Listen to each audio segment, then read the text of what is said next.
Hey everybody, thanks for watching The Great Green Room. My name is Julia. Today we're going to be looking at Town is by the Sea, written by Joanne Schwartz and illustrated by Sydney Smith. Town is by the Sea narrates a typical day in the life of a boy who lives in a coal mining town. It starts with his father leaving for work in the coal mines, progresses through him playing at the park with his friend, eating lunch, and going to the grocery store for his mom,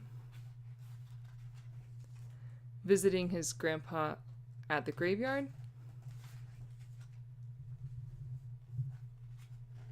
then finally eating dinner and falling asleep with his family on the porch as the sun sets.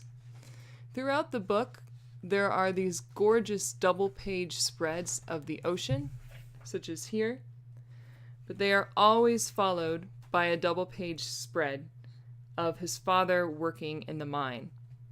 So this is always at the forefront of this boy's mind. And at the very end he says,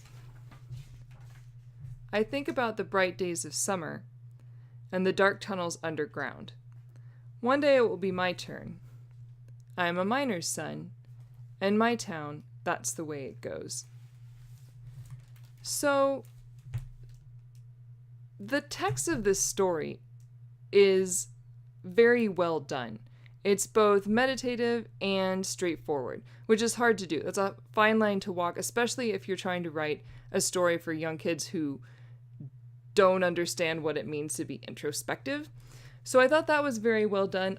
Also, something I liked were these illustrations, which are gorgeous. The pacing is very good, and there's a lot of subtext, not only the really obvious things, like the fact that every time you see the ocean, you next see his father working under the ocean in the coal mine, but also things like the fact that this is obviously a very happy family. That's not mentioned in the story, but the illustrations show it very well. Here's them in the morning, and then in the evening when his father comes home. I really like this sequence in particular.